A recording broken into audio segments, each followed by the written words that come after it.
she grabbed my dad's pistol before calling the cops. I can't remember all the details they gave them when they showed up.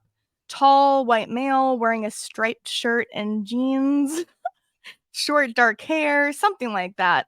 They said it matched the description of a man they were looking for in the area. It turns out he had escaped from jail on a murder charge.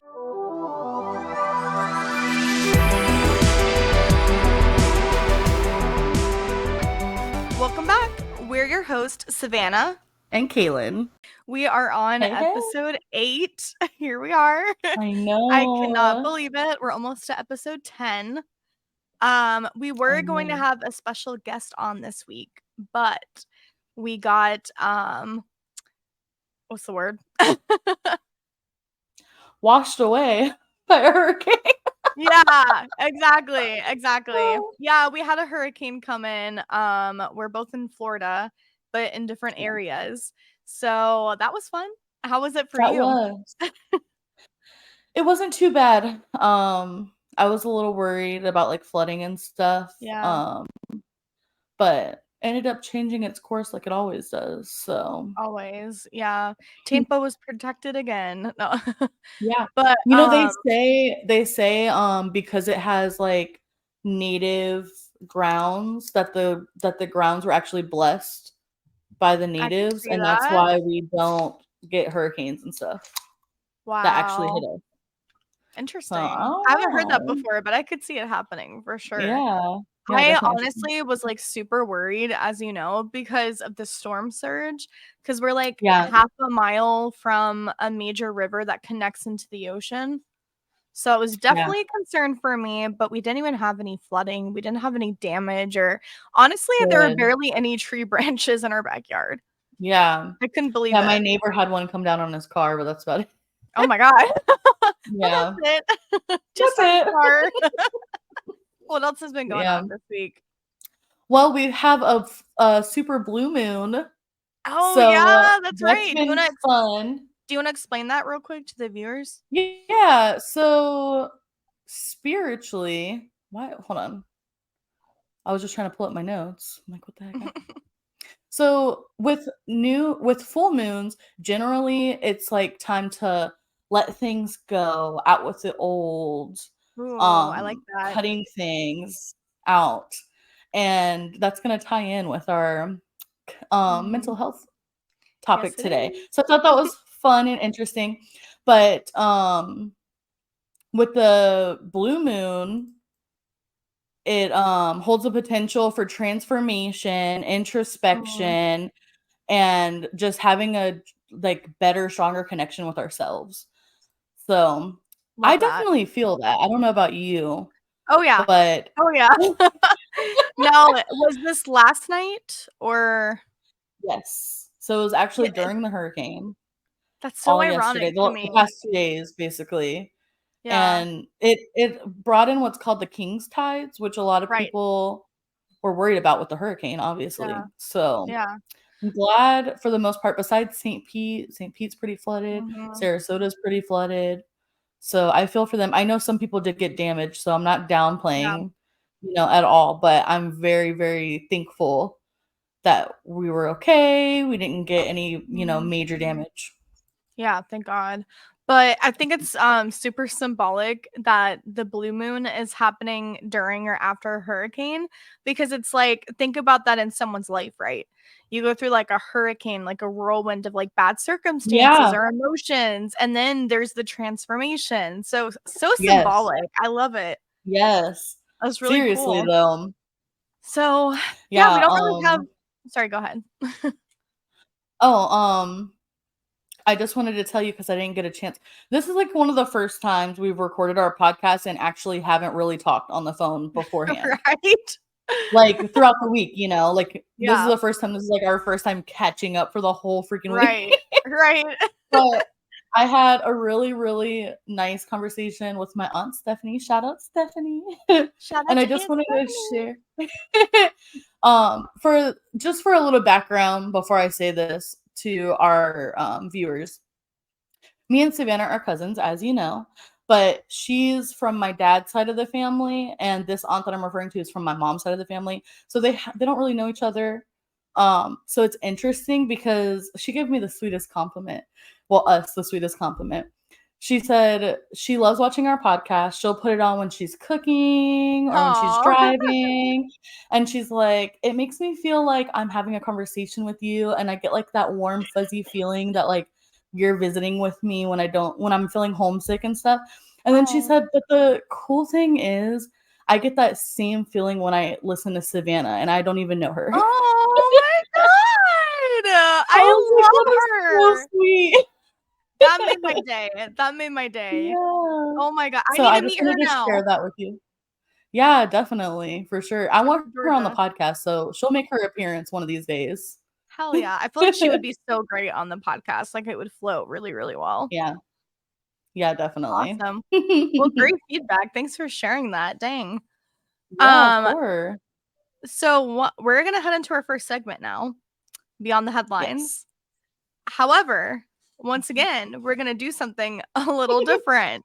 You guys Yeah. enjoyed our Reddit stories. We enjoyed our Reddit stories, so we're doing them again. Yeah. It's great because it takes your mind off, like, all the shitty stuff going on. Like, yeah, Exactly. sure, we can talk about it, we can spread light on it, but sometimes you just need a distraction, you know? Exactly, and that's how we've been feeling this past week, especially with, like, the hurricane and Yes. everything. It's like, I need a palate cleanser. Like Yeah. And we love the drama, not in our own lives, but reading some spicy Yeah, tea is always fun. exactly. So, did you wanna go first, and then we could take turns like we did last time? Yeah, we could do that. Okay, cool. So, I went a little bit of a different route, and all of my Reddit threads I pulled from the Glitch in the Matrix subreddit. Ooh. So, I wanted to do things a little bit different, but, here's the first one that I have, and I have a few, so, like you said, we can just take turns or whatever. Yeah. So it's called Still Freaks Me Out to This Day, and I've never told anyone this except for my girlfriend. So Ooh. let me get in. Okay. So I guess a little context is in order. My girlfriend and I have been together about a year at the time. Never had big problems. We're both pretty relaxed people. Never have had a big fight. Never had trust issues. The whole shenanigan. So one day, I was out in front of my apartment building smoking a cigarette. This was before we lived together. I had seen her the night before, had a nice dinner, gone out to a bar, and then gone to my place, after which she took a taxi home. So as I'm standing outside in front of my apartment building, she pulls up in a taxi. I wasn't expecting her and was pleasantly surprised to see her. I put out my cigarette, smiled, and walked up, saying something like, "Hey, what are you doing here?" in a friendly way.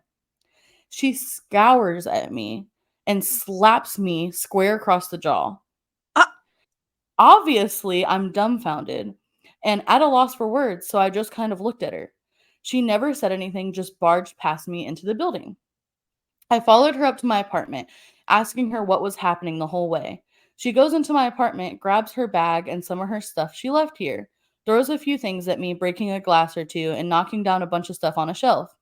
She calls me a pig, says she knows everything, and that I've broken her heart. I'm trying to figure out what's going on, obviously. And she stops on her way out when I touch her sleeve, glares at me again, and slaps me. She tells me something like, "I hope I never see you again," and walks out. I followed her to the street and she got in her cab and drove off. The street was pretty empty. This was maybe 8, 9 a.m., and I watched her drive off. At this point, I'm just lost for words, scared, and sad. Then, as I'm watching the cab drive away, someone hugs me around my waist from behind. I turn around and it's her, in running clothes. She was wearing heels and a leather jacket before, and I went completely pale. She said hi in her usual happy go lucky tone, then noticed my look and said, "What's wrong?" I spun around, no taxi. It had literally driven away 5 seconds earlier. No way it could have turned in that time. And all the lights were red. I didn't say anything to her. I just ran upstairs. Her bag was still gone. Things were still broken. My door still wide open. So then I told her. We were both monumentally confused. There is no way I could have mixed her up with someone else. And she's an only child. We had security check the cameras, and sure enough, me following a girl to my apartment. The angles weren't great and the film wasn't great quality, but it was pretty easy to see me and my face. But hers was always hard to make out and looked a hell of a lot like her, but never a clear shot. Mm. No way it was the same girl. Still creeps me the fuck out and we don't talk about it. Edit. Someone in the comments made me realize I should add to the follow up of this. We did file a police report. They came, Mm. gathered up the broken stuff, and found only my fingerprints and my girlfriend's on them. Oh, Same with I got my chills. door. This girl got into my building herself, which means she knew my door code. Her typing it in is on the footage. I just hope I never see her again. Edit 2. Brought up in a conversation with Zap Actions, I had a conversation with a professor at Columbia, family friend, about this situation hypothetically, not wanting to sound like a fool. He Hmm. teaches something like philosophy and other things to do with superstition and explaining the unexplainable. One of his explanations was very close to this. Somehow, a mirror of our world running a nearly identical timeline folded over ours or collided with ours temporarily. Maybe she saw me at the bar the night before with another girl, my girlfriend, not seeing her face, and decided to break up with me the next morning coming to the apartment. Then the amount of a disturbance that resulted in caused our two worlds to break apart as she drove away. I'm not one to really believe in those things, but after this, I don't consider anything impossible. Also, that makes me wonder if that's true, how much did that fuck up this mirror world? Things can't possibly be the same there now. She broke up with me. I don't know. It's a lot to think on. My mind's blown. What if Yeah.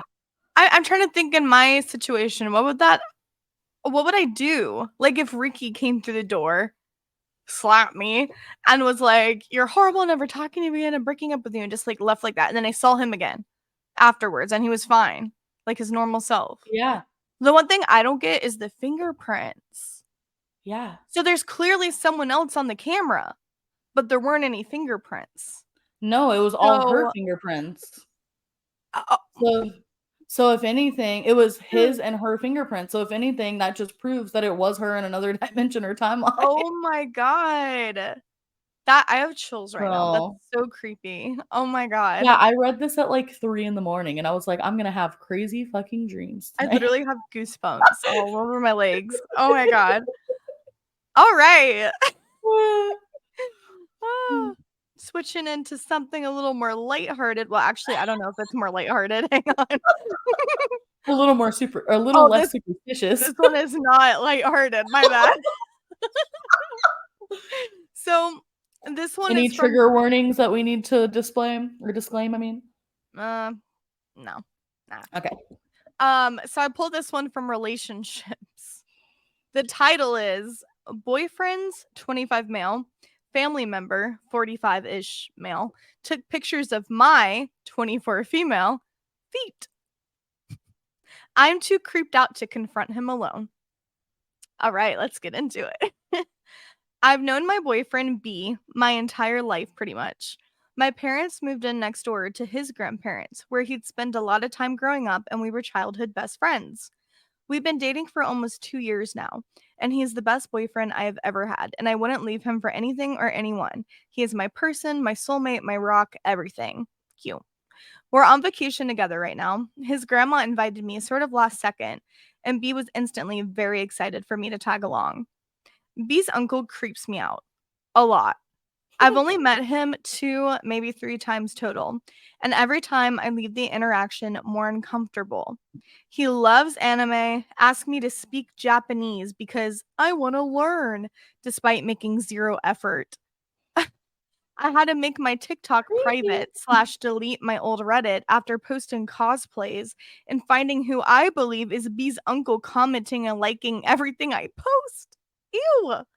Ugh. B's grandma and I got pedicures together today, while B, his grandpa, and uncle went fishing.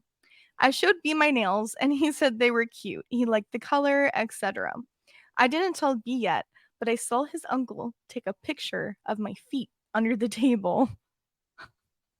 I don't want to ruin the vacation by causing a big scene, B is in therapy for anger management and has made tremendous progress, but this will certainly set him off. I don't know what to Yeah. do. I don't want to be alone to confront his uncle. I don't want to ruin this vacation over feet pics. I feel hopeless right now. Should I have my boyfriend talk to him? And so there was an edit, and everyone she said, "Thank you all for all the wonderful advice. I will post an update after I tell B tonight." So I'm assuming the comments told her like, "Tell your boyfriend, Yeah, tell yeah. him." And then update: B and Oh, uncle got into a physical fight. Both me and B moved to another room several buildings away. B's grandma forced his uncle to delete the photo and apologized to me with her and B present. Me and B are also going to leave the trip 3 days early as a result. wow. So, yeah. As she should. I'm glad that she told him. Me too. And it's better for him to like know so he can protect her and like watch out. Yeah. Because it sounds like this wasn't his first time being a creep to her. Yeah, So, who knows what else on that trip even what could have happened if she didn't ugh, say something. that's so nasty. That's Ugh. so gross, bro. Right? What the heck? Um, sorry. So my next one, still from the Glitch in the Matrix Reddit Okay. or subreddit.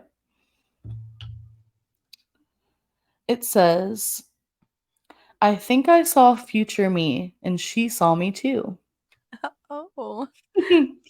So this happened yesterday and it still makes me uncomfortable. I was at a train station on my way to on my way back home from work when I saw a couple. What drew my attention was the fact that they were speaking my language. So I looked at them. The woman was built and looked exactly like me. And I don't have a very common appearance for the country I live in, which she Hmm. never goes to clarify. So, Hmm. but about a decade older, and the man was an aged carbon copy of my current boyfriend. But what really set my creepy radar off was the following. Oh She no. had the tattoo I always wanted to get, exactly where I wanted to get it. And it's a very personal design only my best friend knows about, so not a common tattoo. He was speaking my native language with a very distinctive accent of his home country, which is similar but not the same as the way people from the country we live in speak my language. So I looked at them when they were facing the other way, feeling extremely creeped out. It was then that the woman turned around and saw me, freezing instantly as if she had seen a ghost. Then I finally managed to look away and run towards the exit. Oh, fuck. Hold on, I gotta plug my laptop in. I thought I already plugged it in. If it's not one thing, it's the next. Always something. I really feel like I'm going insane here. It was as if I remembered that exact moment and knew exactly when and where to look for me. I didn't tell anyone because I don't want them to think I'm completely nuts. Edit, thank you all. I didn't think it would blow up like that. And most importantly, thank you for not suggesting that I'm crazy. Unfortunately, I'm not brave enough, but if I was, it would have been interesting to confront her. And that's it. I would have confronted her. I'd have been Right? like, Savannah! Savannah! I would have been like, I don't even please tell care. me. I would have been like, please tell me you live on like a little compound farm and you're living good and you're growing your own food and you're not fucking stressing no more. That's all I need to know. Are you happier? Are you happier than me Right. right now? Oh my god. That's so creepy. Now I feel like I need to join the Glitch in the Matrix subreddit. It's so I didn't even interesting. know it existed. Oh my It's god. great. Okay. Now I have a lighthearted one. Okay. It's kind of ridiculous, and that's the best part about it. So Okay. this is also from relationships. My other two are from a different subreddit. My boyfriend, 19 male, accused me, also 19 male, of having an emotional affair with the lead singer of my favorite band. This requires What? some yeah. This requires some background information. I am really into the band My Chemical Romance. Oh yeah. Oh And have god. been since a young age. My older sibling, non-binary 34, introduced me to them when I was little, and I've loved the music ever since. My boyfriend knew that I like MCR. He just didn't think it was an emo phase interest. I own posters, merchandise, and saw them live on their tour. My boyfriend and I have been together for 6 months. We met at university a year ago and instantly became friends. Our relationship is a very trusting one. We tell each other about our insecurities and fears and stuff like that. Our problem started a week ago when I invited him over to my parents' house for a long weekend dinner. We'd just gotten there after 4 hours in the car. We'd gone into my childhood bedroom to unpack. He took one look at the My Chemical Romance posters on my wall, scoffed, and rolled his eyes. I asked what was wrong, but he ignored me and kept unpacking. At dinner, my whole family was there, including my older sibling and their wife. The topic of music came up, and my sibling mentioned MCR. My boyfriend rolled his eyes and muttered something about a clown car full of freaks. I asked what was wrong and if he could please not talk like that. He said he wasn't hungry, left the table, and went back up to my bedroom. I finished my dinner quickly, put both of our dishes in the sink, and went back up to my bedroom to find him sitting on my bed looking angry. Before I could ask him if he's okay, he started claiming that I was having an emotional affair with Gerard Way, the lead singer of MCR, Yeah.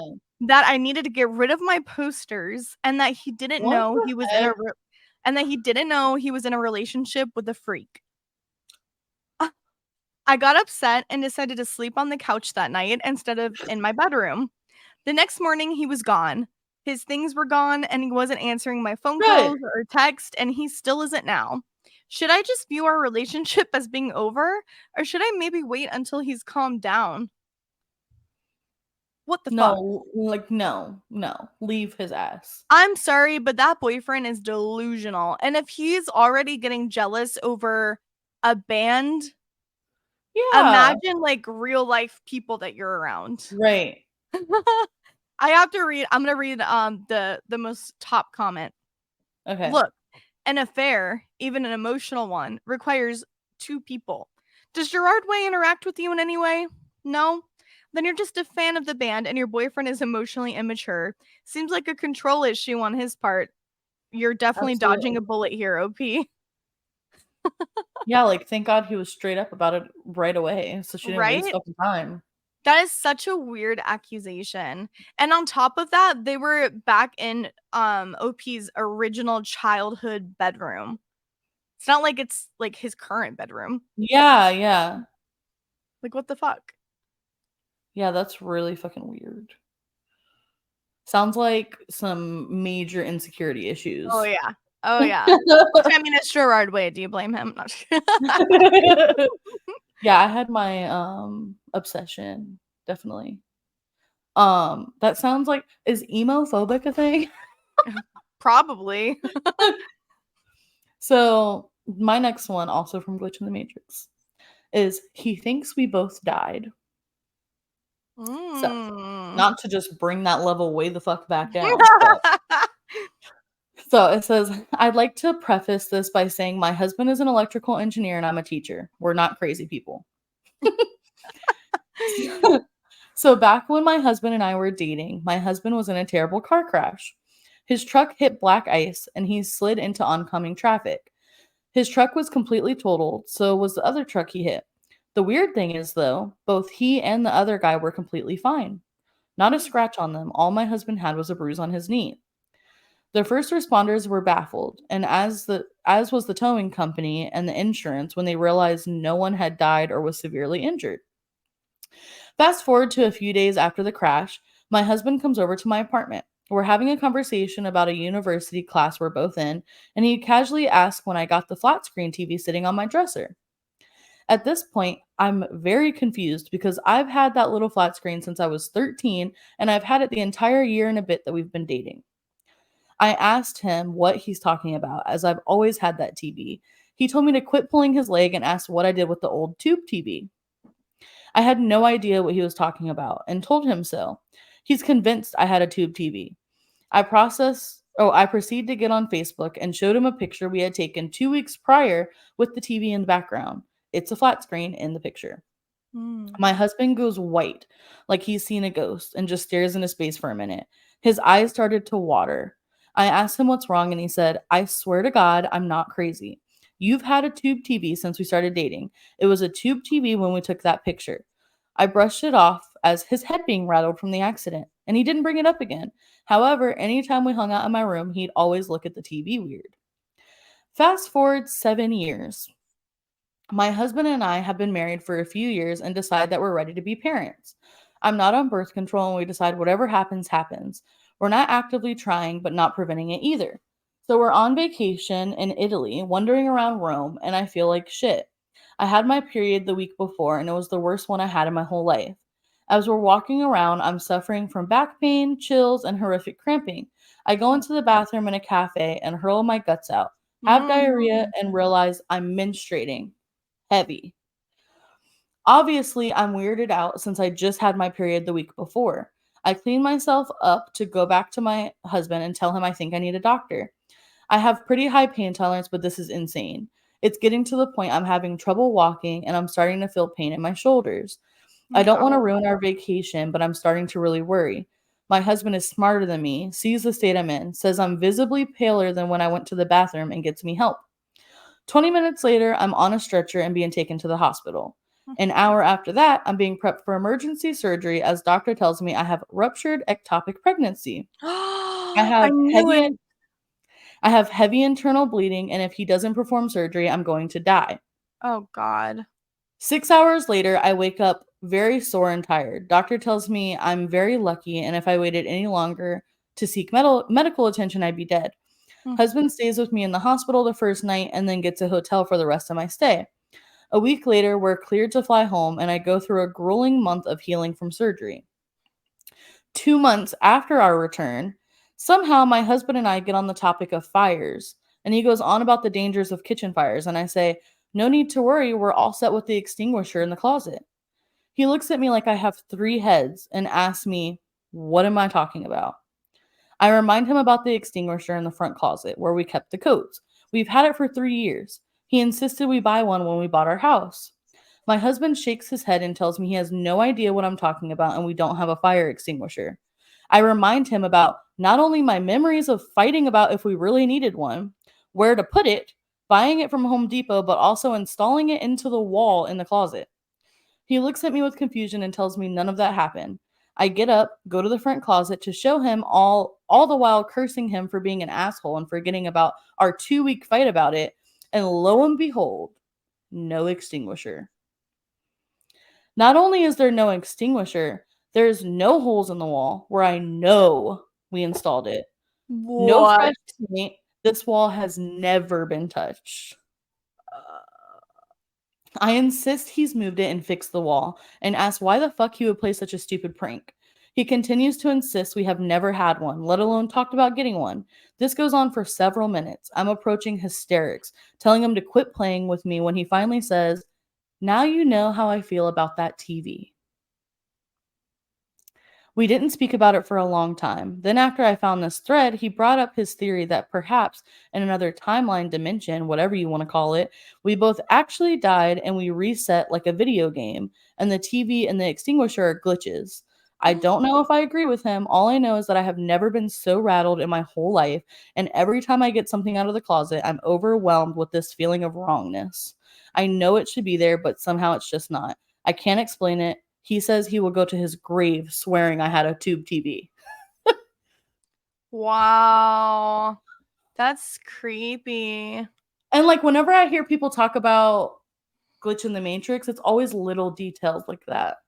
Exactly. And it's like, You know? first of all, why would they make this up? It doesn't make any sense. Second Right. of all, the husband had an experience and the wife had an experience. And on top Yeah, of that, the fact that they're willing to like believe it could be a glitch in the matrix says a lot about how firmly they believe what happened. exactly. So, not man, I need to do some digging on that thread. Oh my god. There was so many good ones. I have so many saved, but it was so hard to only pick a few. All right. So the next one I have is from a subreddit called Let's Not Meet. And to Okay. give a little description, like short description of what the subreddit is, it's a place to read spine tingling, unusual, terrifyingly true stories about people Oh, you never want to meet again. Alright. Oh. Oh, yeah. Okay. My brother saw a ghost as a kid. 2 decades later, I realized what he actually saw. Hmm. I was about 7 years old, my brother about 10. It was well past our bedtime when our mom woke us up off the couch to put us to bed. Our dad worked construction out of town back then, so it was often just us three at the house for weeks at a time. Up the stairs and to the immediate right was our parents' bedroom. Going left put you in the middle of a hallway. Taking another left down that hallway led to my brother's room. The opposite end was my room, which was also across the hall from our upstairs bathroom. At either end of the hallway are windowed doors we always keep locked and rarely used. The door on my end led to a balcony overlooking our front yard, and the door on my brother's end opened up to our back porch. The house kind of leans into a small hill. My brother and mom both had a habit of waking up in the middle of the night to use the bathroom. I only knew this because I was always a light sleeper, and they just couldn't help flushing with the door wide open. This night, however, my brother stopped on his way to his room and came back towards the bathroom. I'm going to try to pee before I go to bed. The past few nights I've been too afraid to walk to the bathroom. I keep seeing a man wearing stripes at the end of the hallway. I don't know if my mom wrote it off as my brother telling ghost stories to try to scare me, or if she was already half asleep and didn't catch it, but she didn't react at all to my brother's confession. I, on the other hand, was terrified by it. Yeah. The fear of seeing a ghost like that at the end of the hallway or through the windows is the reason I started running from the stairs to my bedroom at night. Years later, when I was about 18, my mom and I were having a conversation in our car about a dog we had for a very short time when I was little. We were sharing stories about Max's tendency towards destroying my shoes and other unruly behaviors when my mom blurted out, "Do you remember that time I opened the front door for the cops and Max ran inside to the kitchen and started tearing open that big bag of dog food we had?" This really caught me by surprise because in all the years I lived in that house, we never once called the cops.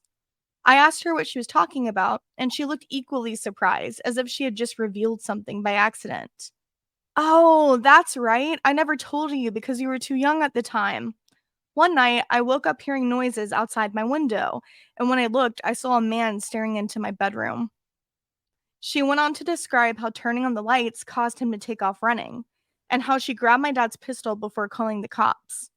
I can't remember all the details they gave them when they showed up. Tall, white male wearing a striped shirt and jeans, short, dark hair, something like that. They said it matched the description of a man they were looking for in the area. It turns out he had escaped from jail on a murder charge. Mhm. Now, I know it sounds so Oh obvious my hearing those 2 god. stories back to back, but it wasn't until a few years ago in my mid-20s that I pieced together that my brother had unknowingly warned us about a murderer who spent multiple nights casing our home. Ugh. Oh. Oh my god, I'm so freaked out. Was I'm the trying to straight shirt, like, straight up a fucking prison uniform? It could have been. I don't know. I'm trying to look through the He's like, comments real "Oh, it's quick just to a see. striped shirt." I love how casual the mom was about it. Like, Yeah, "Oh, that's right. I didn't tell you I about never this." told you. Oh my god. Hang on. I'm just trying to like um We were just casually almost all murdered in our home, but, nothing crazy. um yeah, there's no like really interesting comments. But yeah, that's super creepy Yeah. though. Like imagine Super fucking your creepy. your younger sibling, like you thought they saw a ghost when you were younger and then you forgot about it and Right. then later on you find out it was a murderer. Yeah, that's worse. I know, right? We're recording. I love that you can't see nothing. Oh, I've got that a looks good. delivery. Oh my god. You're calling me crazy. Alright, let me read my next story.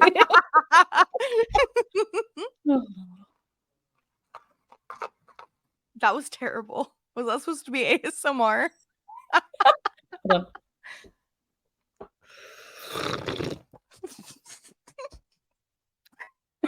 I don't like that noise. Okay, anyways. So, by the way, what you couldn't see on camera is my dad walked in here with a whole damn plant in front of him, and he's like, so he could disguise himself. Please. Yeah. I wish you could have seen Anyways, that. I know. Oh my god. Anyway. Anyways, so this is my last one. Okay. This one isn't too wild, but it Yeah. gives me extremely bad vibes. Okay. So, fair warning. Me and my daughter witnessed something surreal and unexplainable today. Mm. So, for a few weeks before for a few weeks before this, while out driving, I've observed that pedestrians stand at the traffic lights. Oh wait, hold on, let me restart this. For a few weeks before this, why is this worded like this? Okay. For a few weeks before this, while out driving, I've observed pedestrians standing at the traffic lights who will reach into their pocket and look at their phone as they're walking across the road when the light goes green. Nothing significant or strange about this, just one of those mundane things you notice while going about your day. Today, I was driving with my daughter and we stopped at a red light at a crossing light, and there was a man standing there.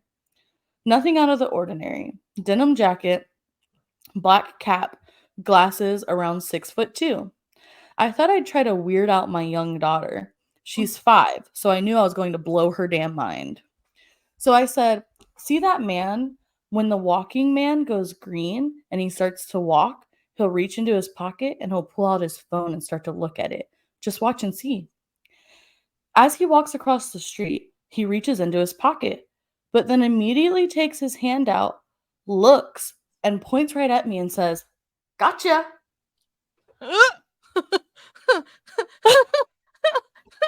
with a huge smile.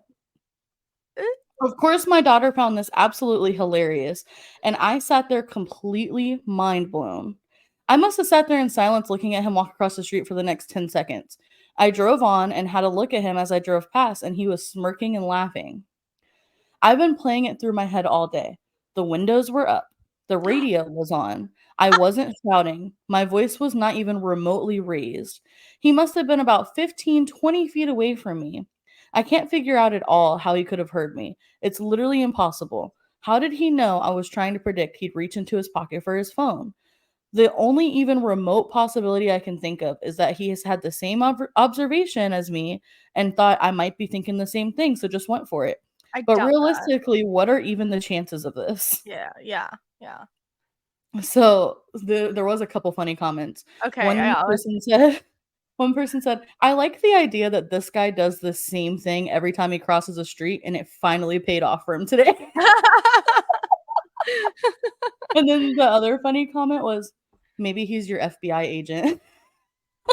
I mean, But that's creepy. That would it's creep me very out. I don't know. It creepy. just gave me really bad vibes. I was like, Like, "Ooh, I wonder if he could have been talking about something else, like, maybe what else would he be talking about? They're reaching in his I pocket? don't know." And honestly, like, I feel like that's not something a lot of people talk about, even when they're in the car, like, I don't talk about that, I don't notice that really, you No. know, What that's are the creepy. odds? Yeah. Gotcha! Like, ugh! Ugh. It just sounds like something from a scary movie, right? Like, Yeah, oh my god, I'd keep an eye out for that, man. That's what I would do. So my last one is also from Let's Not Meet, and this one took place in Florida. ooh. Alright. I'm not gonna read the title because I feel like it kinda spoils it. Okay. Sounds Okay. good. This past Monday, my coworkers and I returned to our hotel from a day of work out in the field.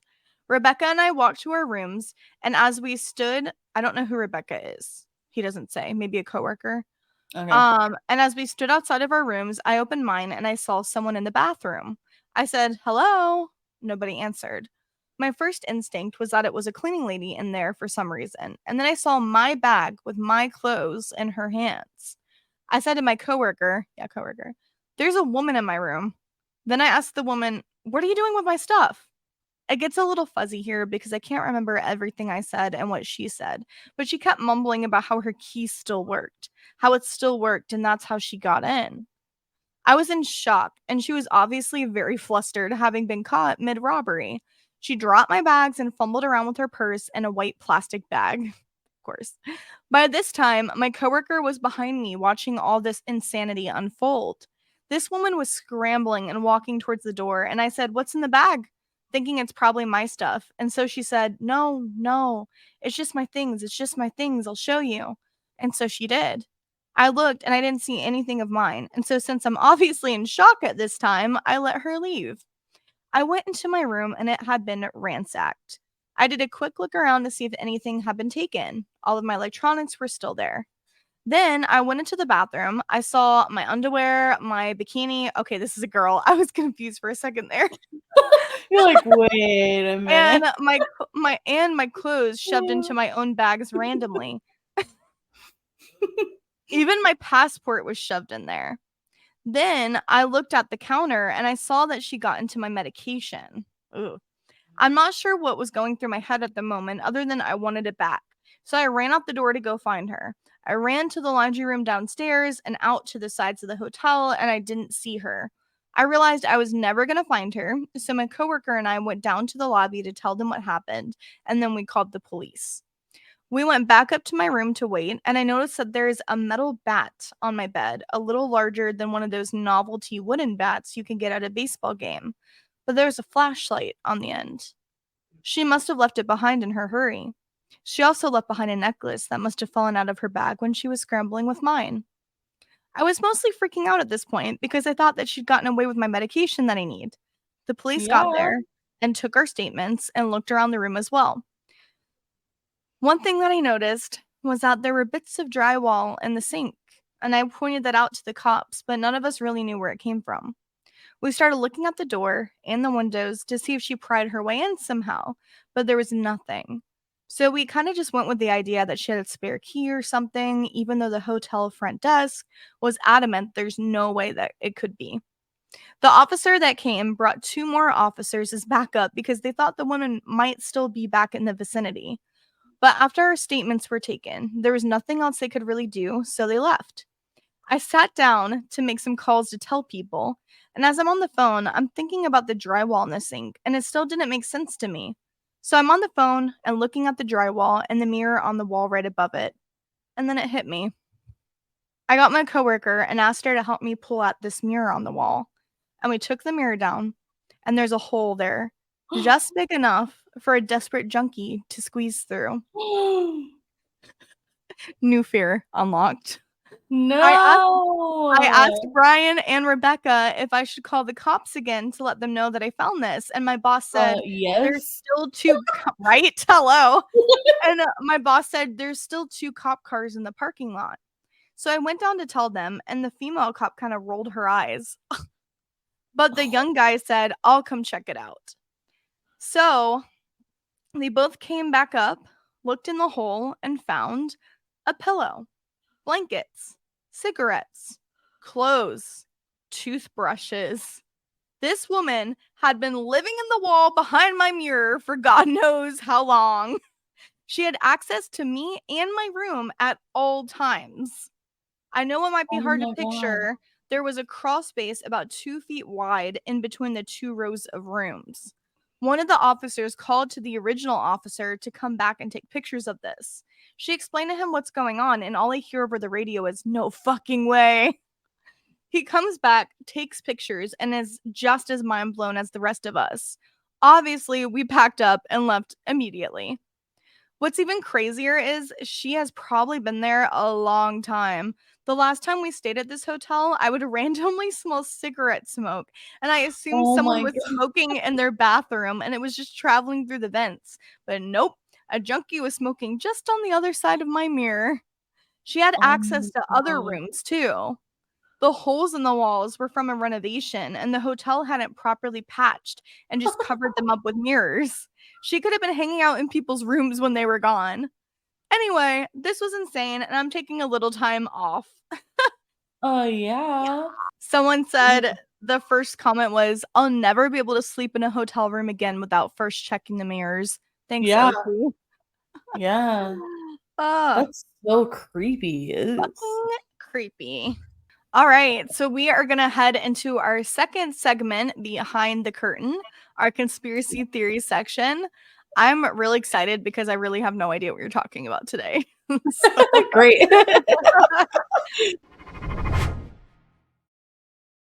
let's get started. Yes. So I am going to be talking about the US National Park System today. Okay. So, the US has extremely complex cave systems, most of which have never been explored. Okay. Mm, Which it is crazy if you think about like all the caves that we have that are unexplored. yeah. I think it was like 90% of them or something like that. Like, that's a lot. 90%. Yeah. Like I Wow. understand it's dangerous, but dang. Yeah. Yeah. So, people vanish into thin air, never to be found again at US national parks. From 2007 to 2018, there were an estimated total of 2,727 deaths at national parks, and an estimated 200 people died in national parks last year. This includes people who went missing and were never found. Wow. Now, obviously, there's naturally a risk Mhm. being like these national parks are very dangerous. Yeah. Um, like obviously. And a lot of the times, a big portion of the park, they highly advise not to go into, and you are Mhm. technically allowed, but they basically say we're not You're responsible on for your you. own. Yeah. Yeah. Mhm. So, first, I want to talk about the missing 411 phenomenon. Okay, this is Ooh. the most popular conspiracy. So, it's people who have mysteriously vanished in national parks. People are said to vanish in plain sight of loved ones without a trace. Even search dogs are unable to detect any scent, and bodies normally show up in areas already searched previously, with the cause of death remaining unexplained. Mm-mm. Some people have been found alive, and they interviewed these people, which I'm not putting videos of because I'm worried about copyright reasons. But Okay. if you look it up, they have interviewed plenty of people that have been found, and a lot of them don't have any memory of what happened or how long they've even been gone. Oh, that's scary. Sketchy. Oh my god. So they don't remember anything. None of them? I think some of them do, but a lot of the people that have been found after going Yeah. missing in the national parks, like they don't remember either what happened or their sense of time was lost, so they don't know how long they've been gone for. Sketchy. So the first thing I'm going to show is the sorry, I feel like I have to burp. I'm struggling. So the missing people's reports line up strangely with the cave systems. So I'm going to show you this picture. Okay. The top is all of the missing people in the US. The bottom is our cave systems. Look similar? Oh my god. Yeah, no, for sure. Wow. So, before I show anything else, I wanted to just get that out there. That's creepy. Um, yeah, very strange. Like, Mhm. Mhm. so one of the things I want to talk about, I don't know if you remember it. I believe it was 2021. I could Okay. be wrong. But a family went missing on a trail. It was John Garish, I think is how you pronounce his name, Mhm. and his wife Ellen Chung and their 1-year-old child and their 8-year-old dog. Hmm. Well, they went missing and the nanny reported them missing, and then they were found a day later after the nanny reported them missing. But things seem a little sketchy and a lot of people are conspiring. So Okay. I have a interview I'm gonna play. Not an interview, but a news like video that I'm gonna play real Yeah. quick. Um, and then after I'll tell you my concerns with it, okay? Okay. Oh, I remember them. I don't know anything about the case, but I remember seeing pictures and Yeah. stuff. cause of death for the California family mysteriously found dead with their dog along a hiking trail in the Sierra National Forest in August. In a press conference on Thursday, the Mariposa County Sheriff's Office confirmed that John Garish, Ellen Chung, and their 1-year-old daughter Miju died of hyperthermia and probably dehydration. According to the police, their 8-year-old dog Oski also suffered a heart-related death. The sheriff told reporters that for Mariposa County, this is rare, adding, "This is the first hyperthermia cause of death that he's witnessed there in 20 years. The family were discovered dead on August 17th, just one day after they were reported missing by their nanny. According to the Washington Post, Garish was discovered in a seated position with Miju and Oski near him, while Chung was found dead a ways away from them up a hill.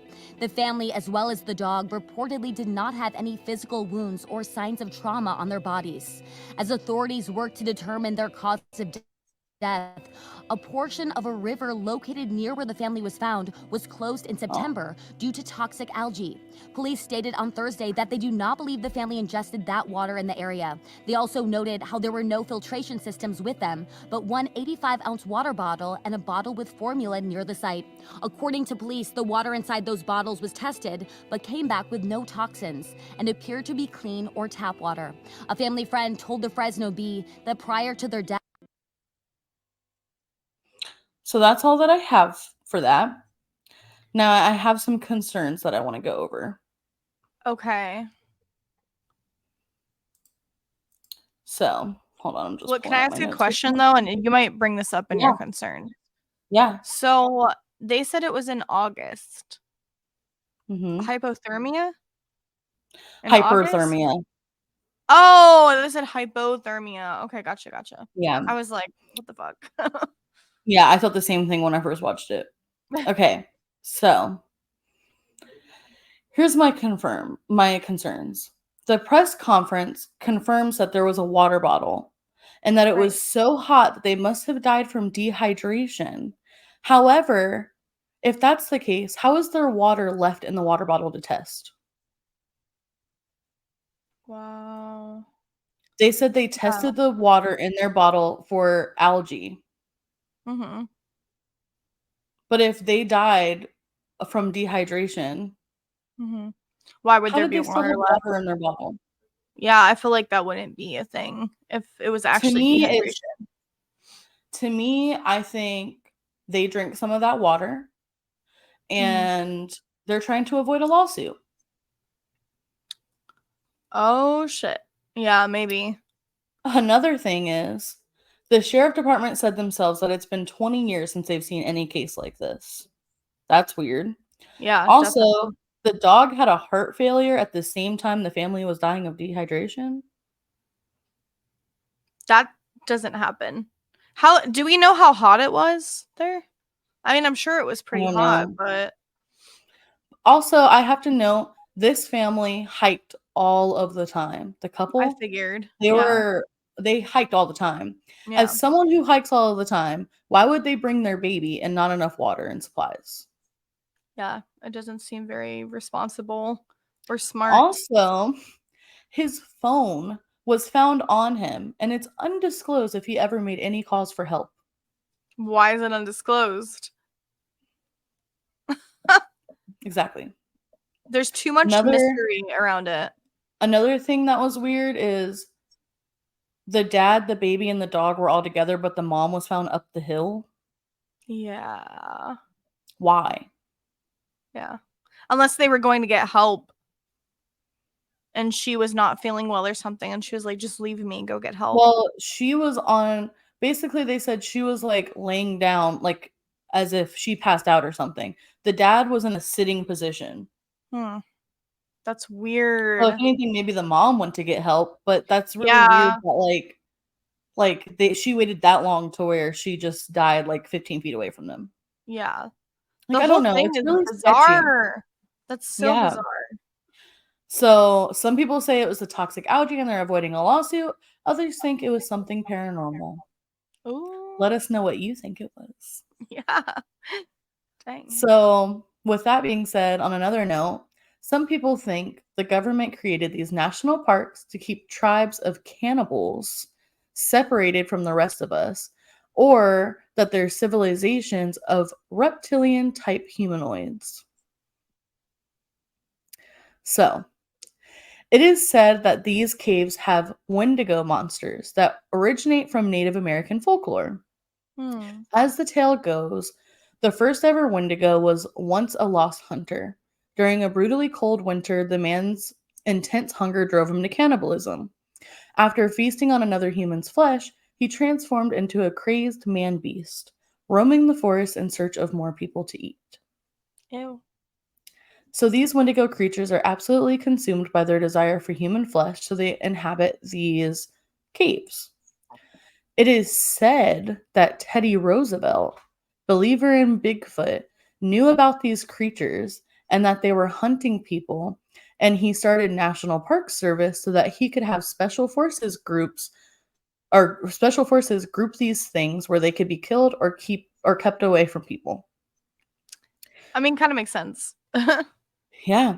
With this being said, there are people who believe generations of people have been grew up feral living in the national parks and like inbred, all that stuff. People also believe that there are portals and interdimensional beings within the national forest. Which, UFOs or aliens. yeah, I was going to Aliens? say David Grush. Right? Like what? Oh my Maybe he was god. onto something. There's also old military bunkers found throughout the state parks that only open from the outside. Really? I did not know that. It's said to store military supplies, but the only reason they would build something that you could go into but not come out is because they're storing things they don't want getting Yeah, out. exactly. Exactly. Oh no. I'm gonna put on my tinfoil hat for a second. What if Yeah. these beings or whatever are actual aliens and either they're aliens that the government captured because the UFOs crashed over time, Yeah. or they actually like live there in the cave systems, some of them, not all Yeah, of them.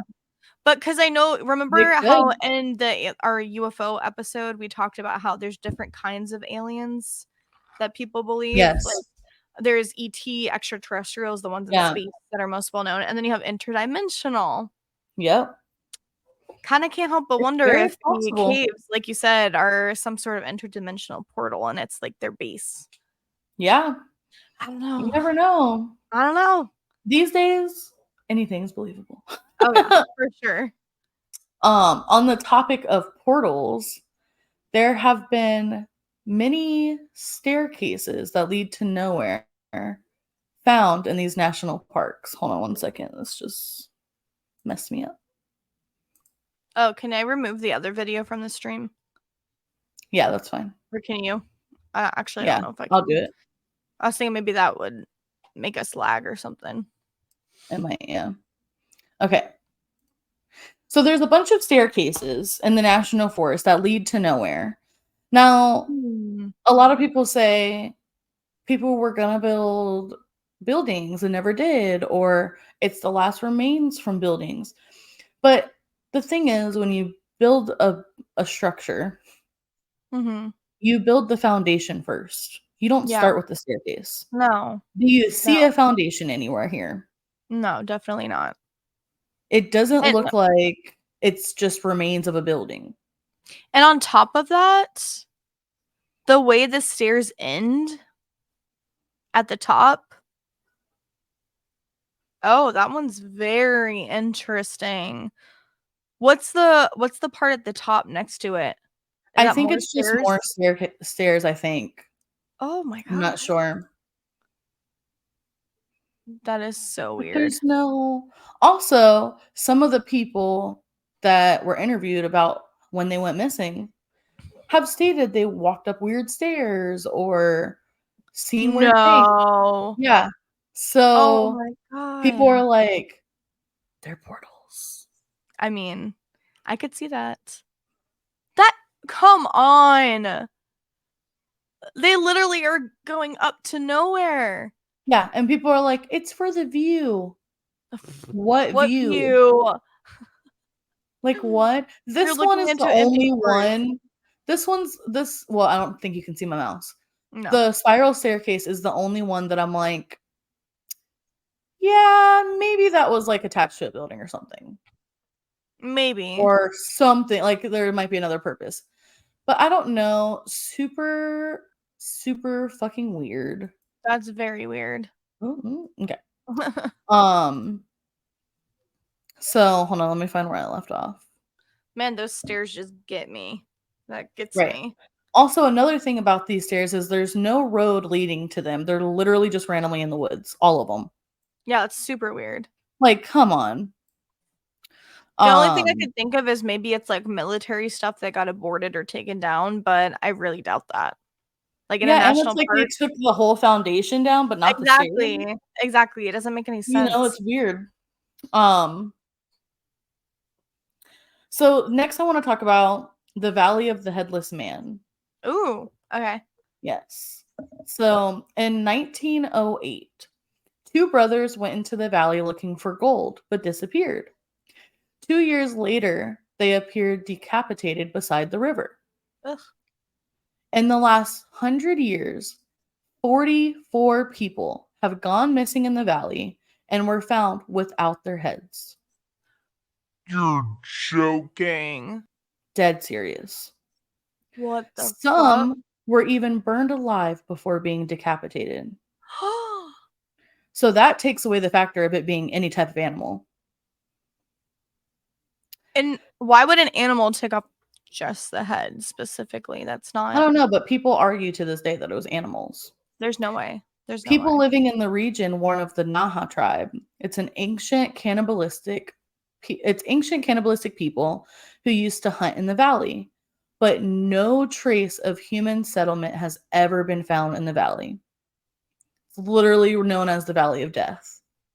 There's no sign of like any settlement or living humans.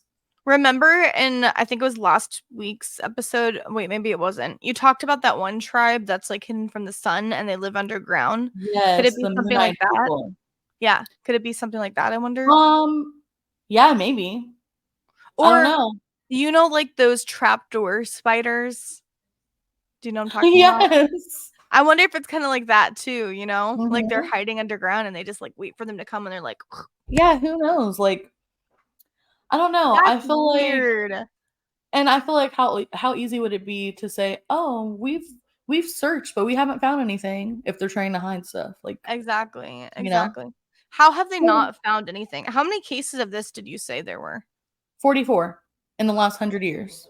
And they haven't found anything. No, That's and they blame it on animal attacks. of course they do. Yeah, someone commented and was like, "Sounds like something you would see in like a Twilight movie." That's what I was gonna say. Twilight, or it reminds me of like the beginning of the Vampire Diaries. Yes, When all the exactly. killings are starting randomly, and they're like, it's an Right. animal. And they're covering that shit up. Yeah, Mhm. exactly. Yep. So with all of that being said, maybe there's something sinister behind the US national parks. Or maybe it's just dangerous places where people go unprepared and actually get lost. Let us know what you think.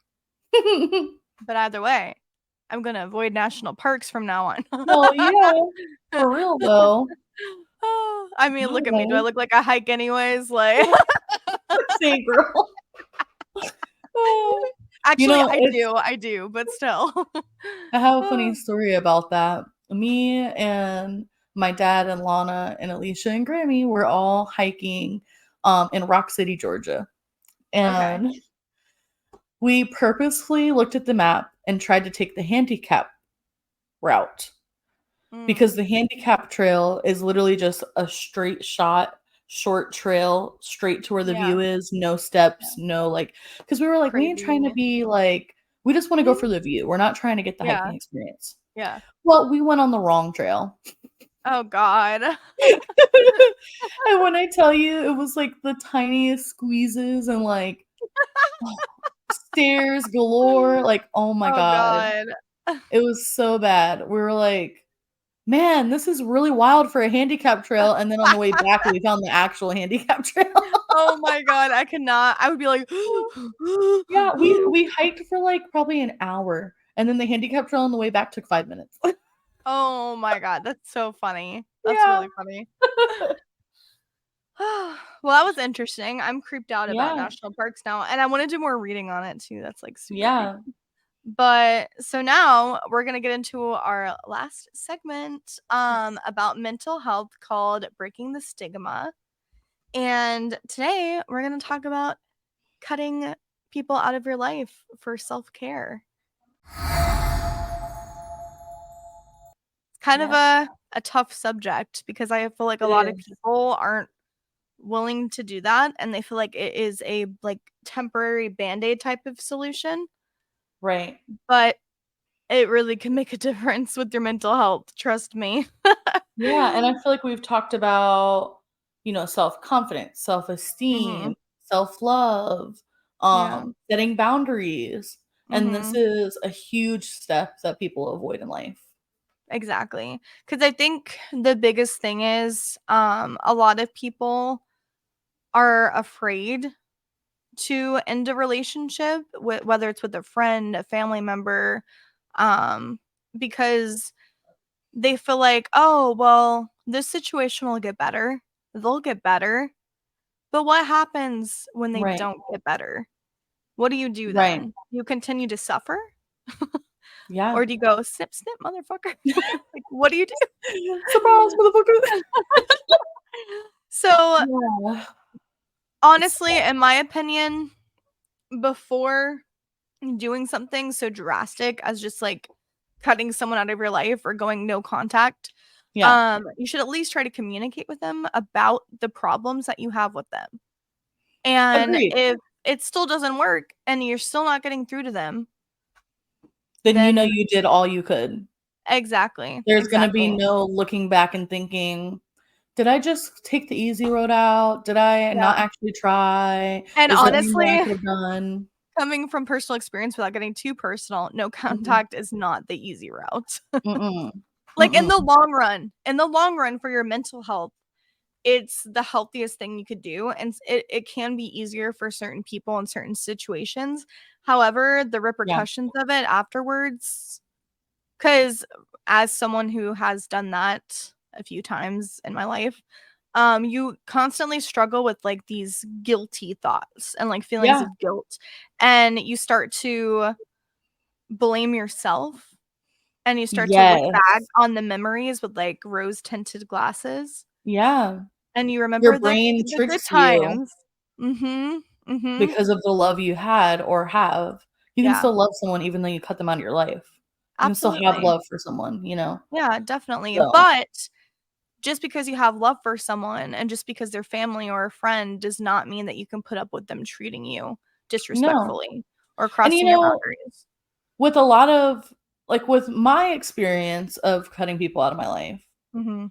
it hasn't sometimes it has been because they did me wrong or, Yeah. you know, um, but sometimes it's because you naturally just don't align anymore. You're Yeah. naturally not on the same path.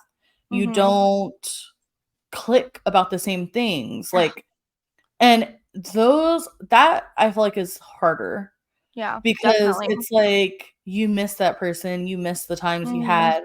They didn't do anything specifically to, make you hate them, Yeah. so it's hard to let go, you Which know? I'll give a little personal example for that one.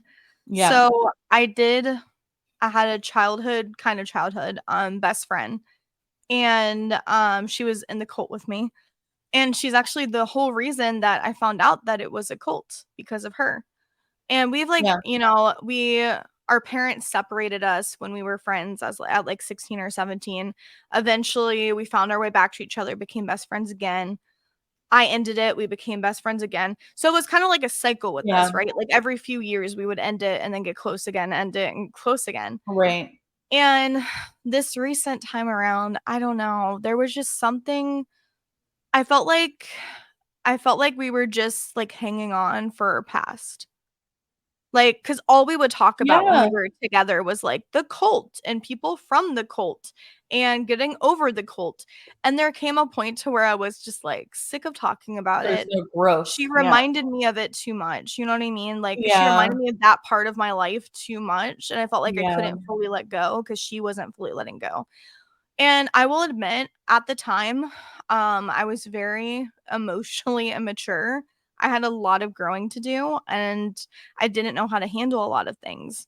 And I ended up ghosting her, and I really, really regret that. Like, I should have never done Yeah. that. So Yeah. take this as a warning.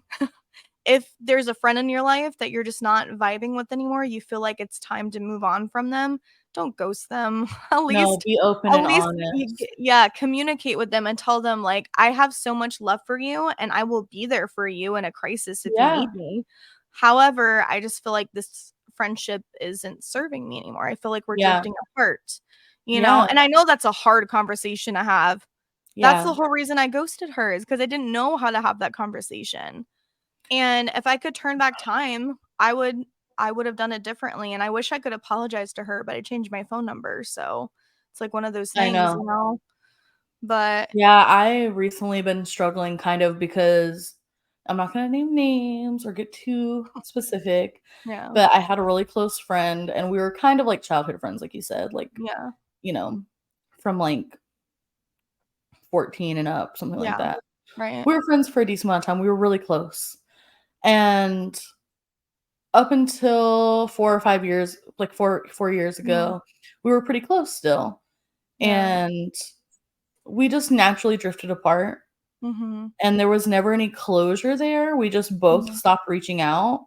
Yeah. And it makes me feel guilty because I'm like, I don't know if it ended because I wasn't Right. present. Yeah. But obviously, I know it works both ways. But I Mhm. look at certain situations where I didn't necessarily reach out to invite her to things that might Mhm. have hurt her. Yeah. And now I still see posts on Facebook from family and, like, she just became a mom, and I'm Mm. so fucking happy for her, but, like, Yeah. I have to let go of Facebook and let go of watching from the sidelines because it's Yeah. so fucking painful. Because Yeah. it's like you miss that person so much, but at the same time, it's, like, way too late to Yeah. Yeah. rekindle anything because 'cause you're just so different. Like, Yeah. I'm so different than I was a year ago. Yeah, I'm same. literally, like, a completely different person, let alone 3 or 4 years ago. Right. And Right. I'm sure she is too, and I wish the best for her. You know, Yeah. I'm so fucking happy for her. I have no ill feelings towards her. I still have Yeah. so much love for her, but it's really hard because it's like it's just not having the closure there Yeah, really sucks, definitely. you know? And it's also just the guilt of, especially when you do know that you did something wrong in that relationship or Yeah. in the communication aspect of it. Yeah, It's exactly. really easy to just, like, dwell on that a lot and, like, tear into yourself about it. I know I Yeah. do that all the time. I think about my friend and I'm like, "Dang," because I recently found out that she had a baby. And I'm so happy for her, So we're like, both, like, kinda in the same so boat there. yeah, but it's like, damn, it just sucks. I wish it could have been a little different, and I wish I could have given Yeah. her another chance, but I feel like sometimes when friendships end naturally, it's meant to be that way, Yeah. and I try to remember that.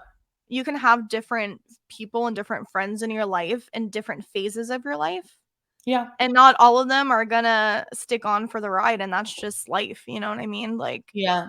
some of them are gonna drop It's off so along the way, true. but you needed them in that moment of And your I'll life. forever be grateful Yeah, for it, same you here. know? Yeah, exactly. So, And now I wanna talk a little bit about family. And yes, that's I'm not gonna important with get this topic. into a lot of We're not details gonna with name this. No. names, but that But tends to be the hardest when people can't let yeah, go. yeah. I think, for me personally, because 'cause I've had to do it a few times, the hardest Same here. part yeah, the hardest part are people's judgmental attitudes afterwards. Like, people, either other family members, friends, strangers, whoever, them just not understanding the circumstances and being like, Yes. "But it's yours, blah, blah, blah. But it's your uncle, but it's your cousin, but it's your whatever." Right. And they just don't get it. And I do notice, without trying to sound offensive by any means, I do notice a lot of them are older, Yeah. and I think Different it's harder. values. Different values, different time that they lived in, and it's harder for them to understand, like, just because you're family doesn't mean you need to have a relationship. Yeah. just because it's the family that you were born into. And one thing I realized is that whenever I communicated my boundaries over and over and over in both situations, and they were not reciprocated or listened to or respected, Yeah. that's when I was like, I'm sorry, but I need to do this for me. And I need to at least take a temporary break, you Yeah. know? And I feel like there's Reevaluate things. circumstances, there's a few different things you can do. You can, go no contact, which is straight up just cutting them off out of your life forever, pretty much. And the problem with no contact is when you do that, you need to stick to it. You cannot break Yeah. that because if you break it in a certain amount of time, it's so easy to go back to it. And that also includes like, Especially when sorry, you're go ahead. dealing with a narcissist. Yeah, Like, especially. especially. Yeah. It's very, very important. And also, I feel like when it comes to oh my god, my mind went blank for a second there. Hang on. Sorry, I cut you off. No, no, no, you're It was good, my you're bad. good. Wait, what was I saying? Do you have anything on that real quick? Um, when it comes to family, you have to remember that you pick your own family. Mhm. And that is so important Yeah. because, like you said, there's this huge stigma behind, oh, just because they're this, you have to put up with Mhm. this. And it's like, no. And luckily, like, I was always raised, if someone does not treat you well, if someone does not benefit your life, don't be afraid to cut them out of your life. Yeah.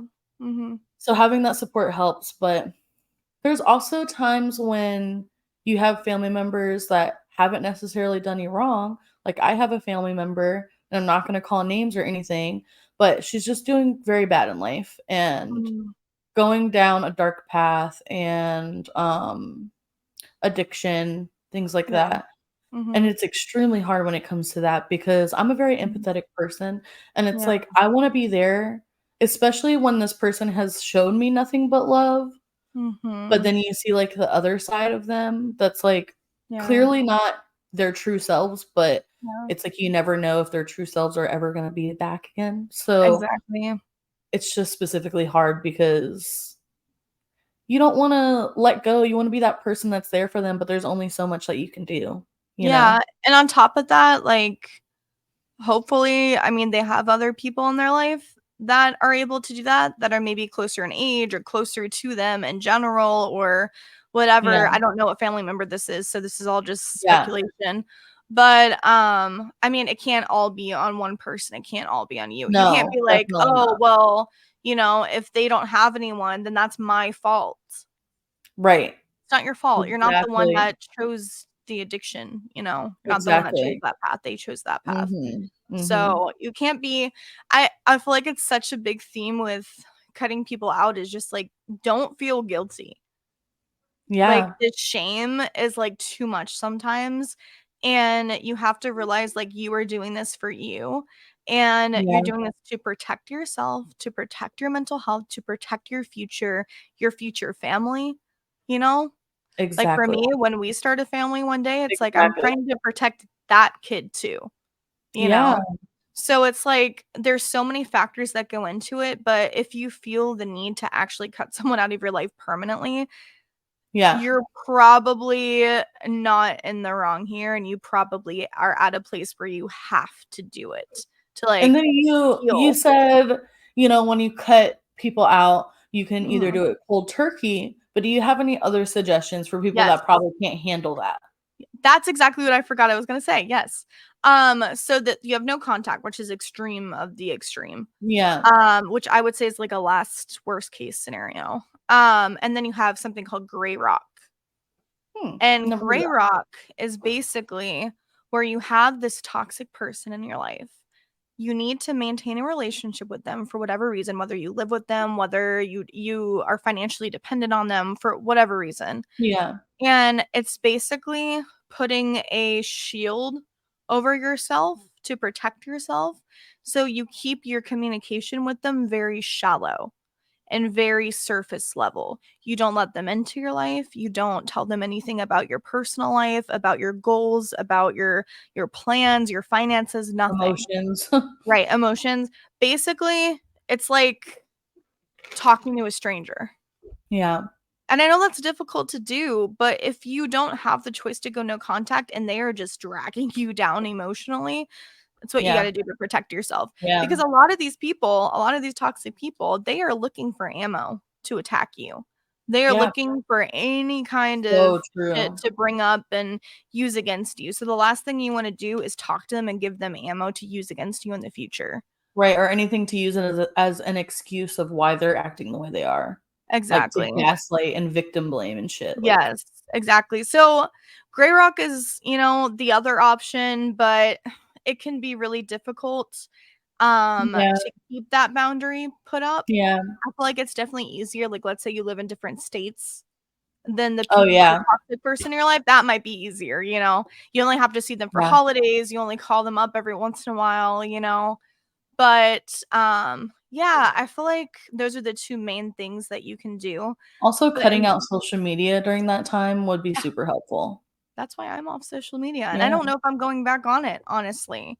Honestly, Like, I'm probably gonna be making the change too, and yeah, just besides our, podcast account, yeah, which I can mhm, use if I get bored and I wanna scroll, but it doesn't have personal people on it that I have to right, look at, you know what I mean? exactly, Like, yeah. also, Because I the last have thing sorry, sorry, I go just wanna ahead. say real quick, the last Yeah. thing that you wanna do when you cut someone off or go no contact with them is get to see all the wonderful little things that they're doing on social media, their Right. pictures, their activities, who they're hanging out with, what they're saying about their Right. life. You don't want any of that shit, so cut it Right. out. Um, Another helpful tool, Mhm. I am a firm believer in affirmations. Yes. Mhm. So I have prepared a few today. Okay. So I'm just going to say them as if I'm saying them for myself, Mhm. and I'm planning on making a clip out of this. So if you ever want to go back, we'll make sure to add a timestamp here. And if Mhm. you want to say these affirmations, you can say them with me. And I will put the words on the screen for anyone that wants to say them. So, Okay. whenever you say these affirmations, it's important that you try to relax, take a few deep breaths, really set your intentions. When you say it, you need to believe it. Mm. So that's the hard thing. A lot of people will try to do affirmations, but they're not. It's all about the intention behind your words. Yeah. So, Right. here are the affirmations. They're going to help you cut toxic energy, toxic people, everything like that, anything that no longer serves you. I am grateful for the courage to release toxic connections from my life. I am proud of myself for setting healthy boundaries and sticking to them. I am free from the negativity that once held me back. I am embracing a brighter future without toxic influences. I am happy and at peace with my decision to cut ties with harmful individuals. I am stronger and more resilient without toxic people in my life. I'm creating a space for positive relationships to thrive. I am deserving of love and respect from those who are genuine and caring. I am grateful for the lessons learned from letting go of toxic connections. I am in control of my happiness and well-being, and I choose to let go of negativity. Mm. I am open to receiving love and support from healthy and uplifting individuals. I am celebrating my liberation from toxic energy and people. And lastly, I am focused on my personal growth and self-improvement without distractions. Well, this is the first time I'm tearing up on the podcast. I knew this would Oh be my the god. episode. I knew this would be Don't make it. me cry. It's So, good. That's good. and the one I like the most is um really focusing on not only am I doing this thing, but this is Mhm. what's going to happen. Yeah. This is only what I'm going to allow to happen. Yeah. Yeah. So anyways. That's good. Oh my god. I'm gonna have to use those. Shit. I feel like and also I feel like when you've gotten no contact, you need those reminders. You Yes. have to You remind have yourself to. of the why and of what's gonna happen next for you. Because the Yes. thing is, as soon Your as you start reward. cutting toxicity out of your life, Yep. you will be free and there will be some kind of reward. I'm not saying you're gonna become a And billionaire or whatever, but here's something that no one prepares you for. mhm, Your brain is used to fight or flight. mhm. You're not just gonna cut the toxicity, the negativity, all of that shit out of your life, and not go through any struggles with it. Like, Oh, you're yeah. immediately gonna feel a weight release. Don't get me wrong, Yeah. but you're gonna like for me personally, I struggled with waiting for the bad, Yes. constantly being on edge, Yes. constantly having horrible anxiety because Yeah. that's what my brain and my body's used to. So it really is a transitional period where you have to not only Yeah. cut the negativity, but you have to speak the positivity back Yeah, in. It doesn't definitely. just And fill in on its own. there's also a little period of time once you cut someone out where your body and your brain and everything need time to readjust to life the way it is now.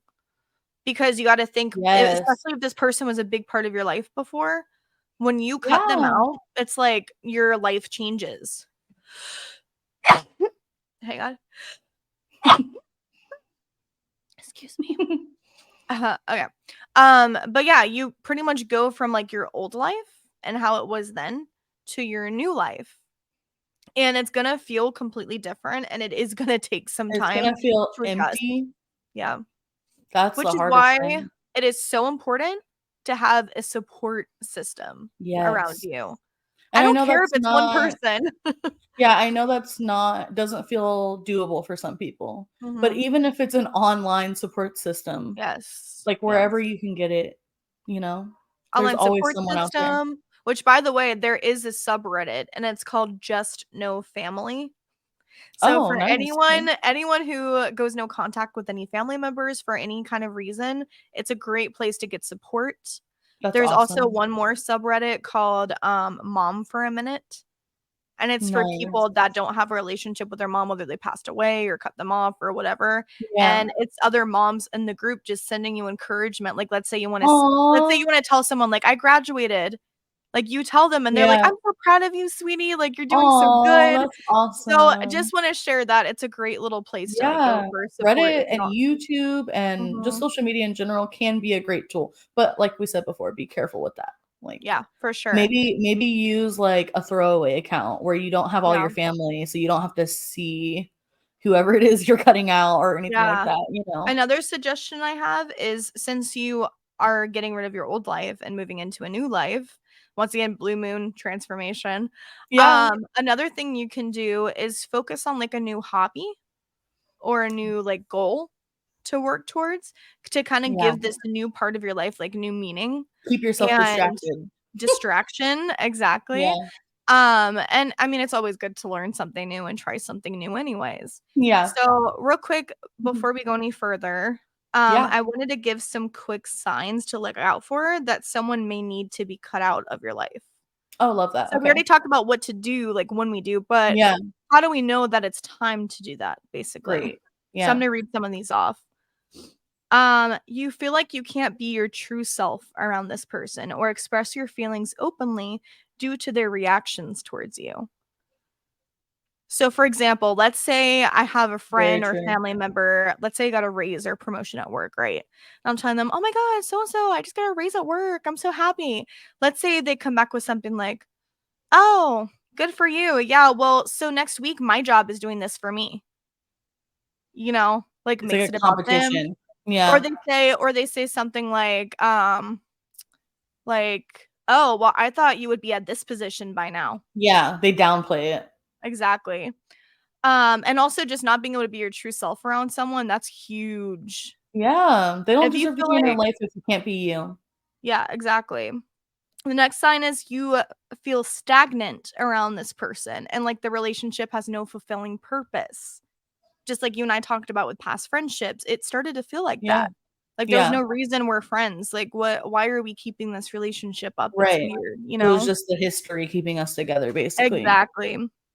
You feel like you're the worst version of yourself around this person, and like they trigger all of your negative qualities, which Yeah. this one specifically is so important because I'm Yes. not going to name any names, but I have a relationship in my life, right? I had one where every time I spent time with them or spoke with them, I was just dragged down. I was Yeah. depressed for a week after. I would cry. I wasn't sure about my goals or my relationships with other Or people. even if it comes to anger or frustration, like Which, speaking of that same person, back in my past when we were closer and everything, I used to yell with them a lot. Like, we would have a lot of arguments, like screaming wow. matches, me screaming matches. And Wow. they always used to tell me, like, you need anger management, you have anger issues, blah, blah, blah. Ever since I stopped being around them, I don't have any anger issues. Yeah. I don't blow up. I don't have screaming matches with my husband. Like, yeah, we have Right. disagreements and frustrations, but I Right. don't do That's any of normal. that. I don't blow up. So, and Yeah. I had to realize, like, oh my God, I don't have anger issues here. It was this No, it was within person that that hit relationship. they hit all of my buttons. And Yep. on top of that, they were super negative presence. So all that combined, and of course it's gonna bring out the worst in you and make you explode. Yeah. So that was really validating. Um, Yeah. the next sign is this person has betrayed your trust and continues to do so. Trust is everything in a relationship. Yes. Everything. Any type of relationship. Romantic, non-romantic, platonic, it doesn't matter. Yeah. This person ignores or disrespects your boundaries. Huge deal. Yeah. A lot of people like to downplay their boundaries, but they're important. They're just And if they're actually valid. they yes, and they're valid. They might be just as important as everything else. Yeah. This Yeah, person definitely. this person neglects you and you feel like your needs are not being met. That's Yeah. important. Especially I see that especially in a romantic relationship or a parental relationship. Yeah. Mhm. But even in friendships, because people like to argue, like I personally feel that everyone in your life should Mhm. benefit you in some type of way. Yeah, Now that sounds superficial, that sounds selfish. I it's don't not. mean in a materialistic way. Uplift you mentally, uplift you like, Mhm. positive Yeah. aspect in your life, support system, Mhm. something. Yeah. If you have nothing to benefit me, then why do I have you around? Exactly. Exactly. And then the next one is you feel sad or depressed in the company of this person. I feel like that's such a big red flag. If you're around someone and you are just like you feel Dreading to down, be around them. you don't feel like yourself around them. They're almost like an energy vampire is what I like to Yeah. call them. If you Yeah. feel like that around them, they're probably someone you don't need in your life. Yeah. And then of course the last one is abuse of any kind. Yeah. Of any kind. Of Yeah. course, immediately just no. Mhm. No. And I And know I that feel can like be a that lot harder, flips but so much more in, like, friendships. yeah. Because people look for that Definitely. in their relationship and even their parental relationships, especially, Mhm. but with friendships, it's like, "Oh, she's just going through something," or, "Oh," Yeah. like, Exactly. "No, it's not okay." Or, "Oh, this is just how so and so is. They're difficult, they're aggressive, Yeah, they're no, that's not whatever." okay. No, that's not you're just making excuses for that person's bad behavior at the end of the day. Yep. That gives them no excuse or they went through this, therefore, okay, I went through a lot of painful trauma and shit too my whole fucking life. And I'm But I never an don't use asshole. that as an excuse to treat other people like shit. Like, Yeah, that's ridiculous. exactly. So, I don't know. I feel like we're almost ready to wrap this up, but I just wanted to Yeah. say, like, another big thing when you go no contact or cut someone off is rumination, which basically Yes. means, like, you need to stop mulling over the situation and the person over and over and over in your head. And at Yes. first, it gets kind of automatic because Right. you feel guilty, you miss them, you just remember the good memories. You're not sure if you did the right thing by cutting them out, but you Yeah. got to replace it with something else. And like we said before, like find a new distraction, find a new hobby, spend time with your support system, make sure you're not talking about that person or the situation, cut off your social media or at least remove them from your social media. I feel like by doing all those things, it can cut down rumination by a lot. Yeah, definitely. And as far as like shadow work for this week, I don't think we're going to do shadow work if that's cool with you. Yeah, it's fine with me. Yeah. In my opinion, we did shadow work within this. Yeah, for sure. For sure. We provided everyone with tools, questions to reflect on, and affirmations as well. Yeah. So, and we shared some personal experiences without going into too much detail. Not that I don't love our shadow work, but I'm sure at an hour and 30 something minutes, you guys are like, well, these bitches have to put the fuck up. So, also just a little announcement reminder, next week, even though we had to push it back, we are going to have our special guest. So stay tuned. I promise it's not clickbait. We really are going to have her on here. Yeah. But this episode felt great. I had a great time. Me too. And I even shed some tears. I was not expecting that. Yeah, it got a little deep, but in the best way possible. It was very therapeutic. And I hope it was therapeutic for y'all too. Yes, same. Well, as always, we're going to wrap this up. Thank you so much for listening and for watching. Thank you for anyone who shared any feedback or comments in the past month or so. We truly appreciate it. Yes, we're constantly trying to improve all the time. And also shout out to Aunt Stephanie. Yes. So yeah, thanks guys again so much. And we'll see you next week. Bye. Don't forget to like, comment, subscribe, share. Whatever she said.